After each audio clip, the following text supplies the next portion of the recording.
I know you're wondering if they will ever come back, and the answer is not the one you want to hear. I know that place, and I know the one thing you have to remember.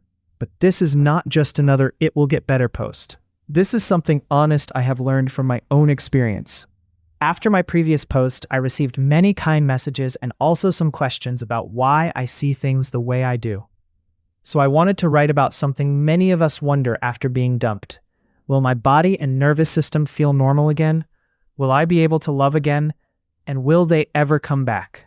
If you are the one who got dumped, please take all the time you need. Cry if you need to. Do not force yourself to be okay too quickly. That empty feeling, the chest pain, waking up with no joy, not being able to sleep, and just waiting for the day to be over. I know how hard that is. But I want you to remember this. You did your best with the love and understanding you had at that time. If you tried, cared, communicated, and wanted to save it, that matters. Sometimes love is not enough to make someone stay, and that is one of the hardest truths to accept. About loving again, everyone heals at a different pace. But there's one reality most people aren't prepared for. But I do believe you can love again, because I did. And then it got weird. After some time, I started liking someone new. It did not work out, and it hurt again, but it taught me something important. It taught me that my first relationship did not fail only because of my mistakes. It also taught me that I cannot use another person, work, hobbies, or distractions to avoid pain forever. At some point, you have to sit with yourself and feel what hurts. That is part of healing. I also learned that healing does not always mean becoming completely untouched by the past. Sometimes healing means becoming better, stronger, calmer, and more aware of yourself. You may still carry some pain, but it does not have to control your life forever. And please do not start a new relationship just to escape the old one. Do it only when you feel ready. About them coming back, I know this is painful to hear, because I did not want to hear it either. But you cannot build your healing around waiting for someone to return. Maybe some people do come back, and maybe some second chances work, but your life cannot depend on that possibility. If they return, protect your peace and your boundaries. If they do not, you still have a life ahead of you. Life can still become beautiful. You can grow, travel, learn new things, become more confident, and become someone you are proud of. You can slowly stop being afraid and start becoming yourself again. Some of us carry trauma after heartbreak. When we meet someone new, we may fear rejection. We may feel that ache in our chest again, afraid that this new person will leave too, or choose someone else. I am honestly still dealing with that stage myself. I am not fully healed, but I am trying. So please take your time. Cry in bed if you need to. Watch movies all day if that is what helps you survive the moment. Let yourself suffer now, so one day you can enjoy life again. We only get one life, and even if it does not feel like it right now, you still have so much potential. Some people might think, this means I cannot be alone, but I do not see it that way. I believe healing is not always a perfect solo process. Sometimes connection with another person can also help you grow. Take care, everyone. You got this. I believe in you. Postscript, I may not respond to messages right now because I am still trying to heal too. Thank you for understanding. Up next, I spent 4 years trying to just distract myself from thoughts about my ex, but the urge only got stronger until I found this one technique. The emotions are mostly gone, but you still can't stop thinking about it. This phase is called rumination. I was stuck in it for 4 years. I had a really bad experience, tried every method out there, talked to every AI tool, and honestly, most of them suck. The urge to think about your ex is intense. The moment you try to stop, it gets even stronger. Years passed, and I was still stuck. If time really heals everything, why was I stuck for 4 years? Because time doesn't heal by itself. Time only heals when you put yourself on the path of healing. You can't heal if you keep touching the wound. Sometimes you make it hurt much more by touching it again and again. Every time I asked AI or people, they'd say, do something else, focus on an activity. Bro, the urge comes every 5 seconds. I'm not going to do push-ups every 5 seconds. That's impossible. Or they'd say, keep it in the background. Don't analyze it. Not gonna lie, this one helps a bit. It stops you from drowning deeper, but it doesn't get you out. 4 years of trying until I found the technique that actually works. Now I'm living like I never went through any of it. If I had this technique earlier, my life would have been so much better. It's genuinely life-changing. I would literally pay for it. I'm not joking. But there's a catch most people completely overlook. So let's get straight to the point. What rumination actually is. People say, thinking constantly about something you can't stop thinking about. That's not the real definition. You can obsess over something exciting, and that's not rumination. Rumination is this. Your brain is still producing real emotions from a story that isn't real in your life anymore. It's not just thinking. It's feeling something from something that only exists in memory. You remember a moment, and your chest reacts. Pain, anger, regret. But that moment is over. Think of it this way. Imagine a random person of the opposite sex in another country going on a date. You feel nothing. Why? Because your brain knows this has nothing to do with me. Now think about all the strangers you crossed paths with as a kid, people you saw once and never thought of again. You feel nothing toward them either, for the same reason. In reality, your ex is exactly the same now. They're no longer part of your current life. They belonged to it one day. That's true, but not anymore. Today they're just like that random person in another country, or any of those strangers from your childhood. The problem? Your brain created an illusion that makes your ex still feel like they belong to your current life. So it keeps producing emotions toward them, as if they were still here. Your brain treating a finished story like it's still real. You need to understand exactly what rumination is. It's part of the solution. Why you stay stuck. Normally, a breakup gives you that bad feeling once. You feel down for a while, then slowly become okay. But rumination feeds you that same feeling again every time a thought shows up. That's why the loop never ends. So here's what not to do. Don't fight thoughts with other thoughts, and don't try to convince yourself of anything. Anything that creates a feeling, good or bad, feeds the story and keeps your brain holding on to it. If you don't break this cycle, you will stay trapped. Solution: don't try to control your thoughts. Let your brain think whatever it wants. But the moment a thought about your ex shows up, remove it immediately. Don't let yourself feel anything toward it. Here's how. When the thought comes, say in your mind, "This is from my past life." Don't say it with your inner voice. Say it with your brain. You should feel like your brain instantly drops the subject at that exact moment. Don't try to switch to another thought. Your only job is to remove this one. Your brain will automatically pick something else on its own. You can help by keeping a few real-life subjects in mind, things that actually belong to your current life, and let your brain pick from those. From my experience, phrases like, "This is my past life" or "This is not my life" worked best. Pick whatever phrase actually makes your brain feel that this thought doesn't belong to you anymore. And the rule is simple. No feeling. The thought pops up, you drop it, your body feels nothing, you won. The thought pops up, you drop it, but something hits your chest, you failed. Feeling pulls you closer to the loop. No feeling pushes you further away. Each time you push further, it gets easier. When you remove the thought, do it with full force, all at once. A weak attempt won't kill it, the thought stays there, and every next try has a lower chance of removing it completely. The first attempt is your best shot. Shut it down hard, then let your brain pick something else on its own. The moment you see progress, you'll think it's easy and start slacking. Please don't. Full force, every time. And that's how you kill rumination. Results? With strong discipline, you can see real progress in just 3 days.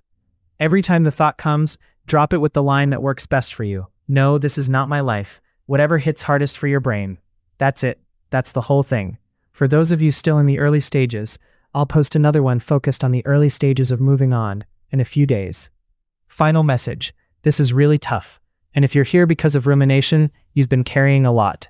My dear, don't worry. All of this will pass, and you'll come out much stronger than before. Forget the past. A beautiful future is waiting for you. I hope this helps. That's where the original poster left off, but the comment section had a lot to say. One reader, user Sinful Obey, replied with this: "I get the idea, but it's not that simple. You can't just force your brain to shut off feelings on command. What actually helps more is slowly accepting the thoughts without reacting to them until they lose power over time." That was user Sinful Obey. Reddit had a lot to say about this. The top comment from u/Sinful Obey, with 68 upvotes, reads, "I get the idea, but it's not that simple. You can't just force your brain to shut off feelings on command. What actually helps more is slowly accepting the thoughts without reacting to them until they lose power over time." Let me know in the comments which side you're on. For my third Mother's Day, my husband's first priority was planning a visit for his own mom. First off, my significant other is not a bum. He is hardworking, takes care of the house, cleans, stocks it, does his fair share, and more. I always find him falling for pressure from his mom to get together ever since we had our little one. My mother-in-law will ask us to do something. I say no, he feels pressured by her, and then he and I fight. According to him, if we say no to an invitation, we need to offer an alternative soon after. Fair, but it is just all the time. This happens around every holiday. Now he is starting to make me feel like he is actually prioritizing his mom's desires to get together versus our nuclear family plans. My first Mother's Day, he said, "What are our Mother's Day plans? I am sure my mom will want to see the baby." And I realized I would have to make plans because I didn't want to spend it with his mom. This will be our third Mother's Day. I am due with baby number 2 in 2 months. I had already pre-planned Mother's Day because I knew if I didn't, it would become about his mom. And it sure did. But that wasn't the worst part. He asked me, "What is our Mother's Day plan?" Then he asked if his mom can come over after our little one's nap. I said no to all of it and said they can come another day. So of course we had a little argument and agreed on the day after.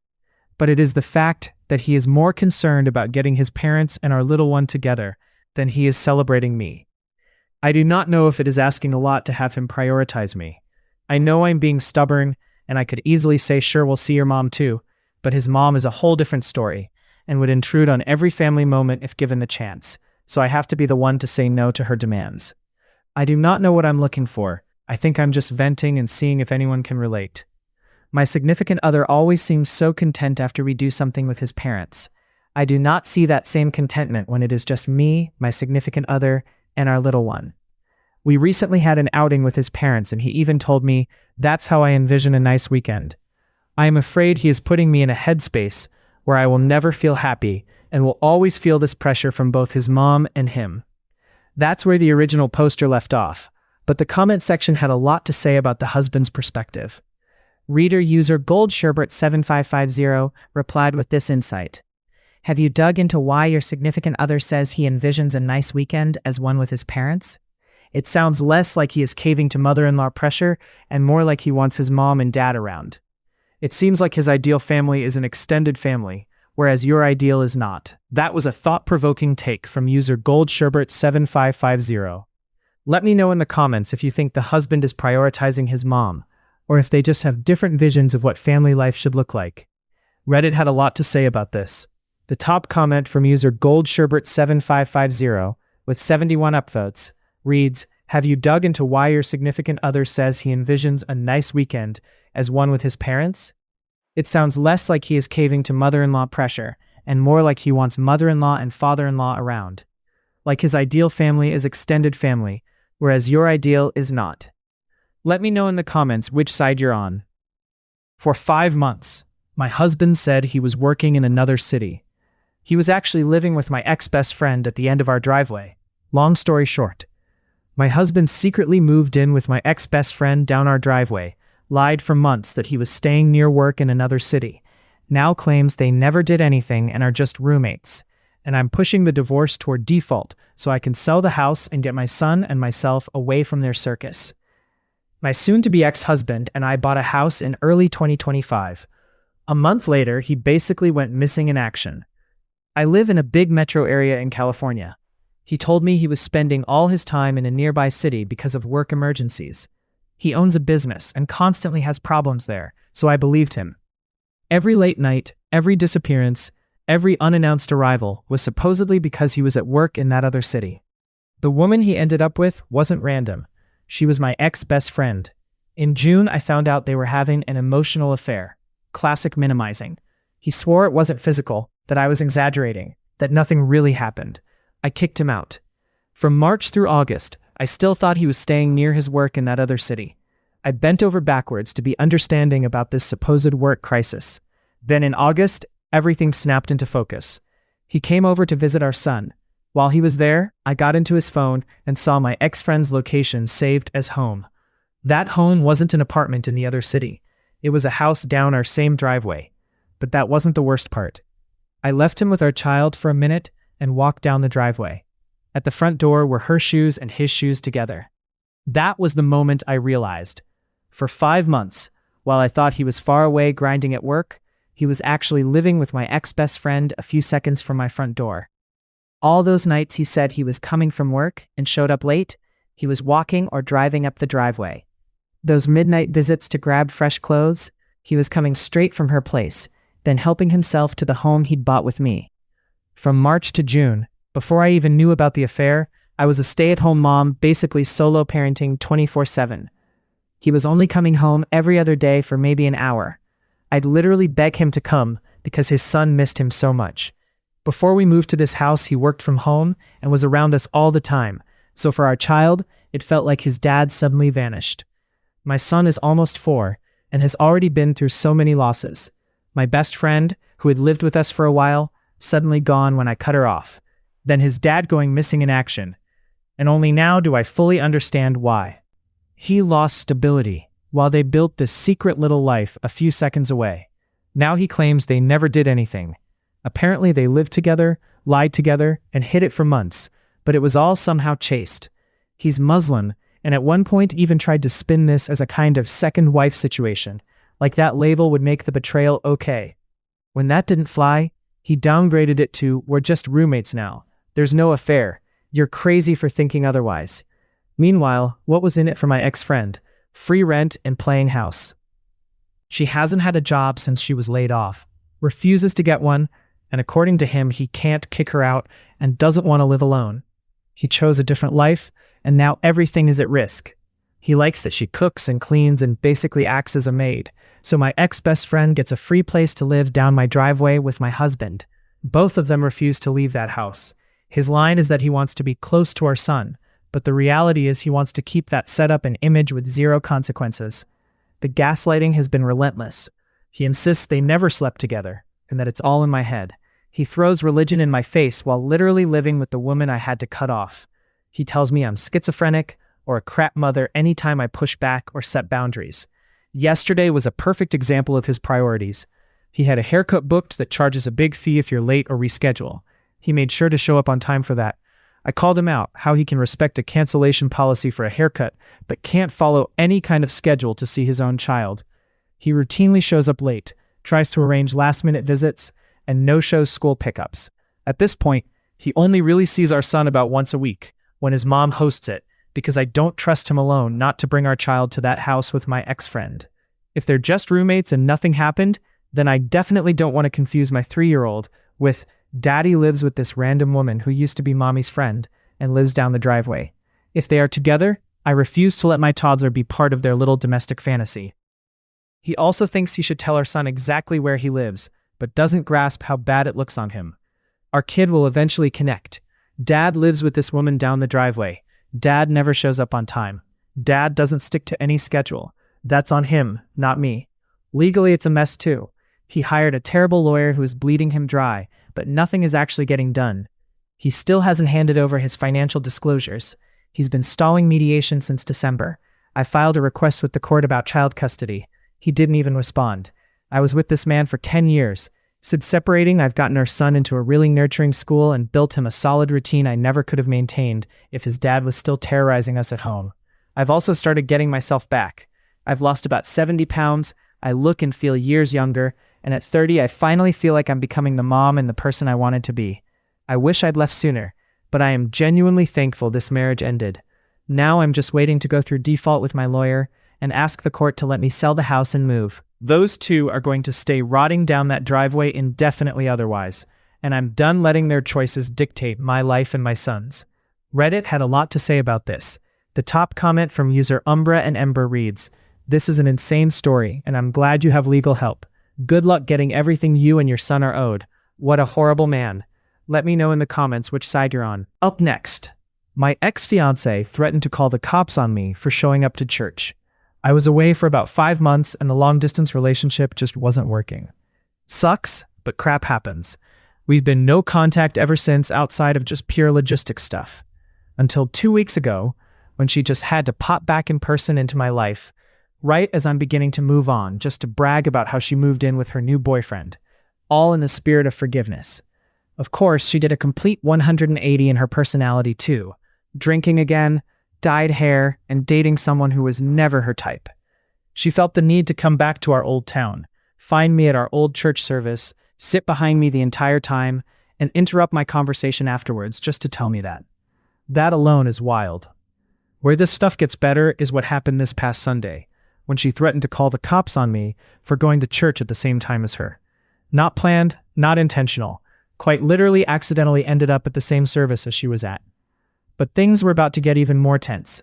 She comes up to me afterwards, asks me what the fuck I'm doing there, and says if she ever sees me there again, she'll call the cops. Bear in mind, I didn't want to initiate contact, didn't walk up to her, nothing, just minding my own business. Obviously, I'll be avoiding that place like the plague, but never have I ever had any sort of relationship be as dramatic and toxic as this after the breakup. Holy crap, did I dodge a bullet or what? Reddit had a lot to say about this. The top comment from user ParkasC with 74 upvotes reads, "Did anyone else see that? $10 says one person witnessed that and had a big what the fuck look." Another reader, user Frying the Cat 66, added, "She has no right to tell you what time you attend church. It's a public place. I wouldn't have let her call the cops. They'll laugh, figuratively, in her face. She can't stop you from going anywhere that is public, and just so happens she's there too. You really dodged a big-ass bullet there. Is she on drugs or something? Besides the alcohol?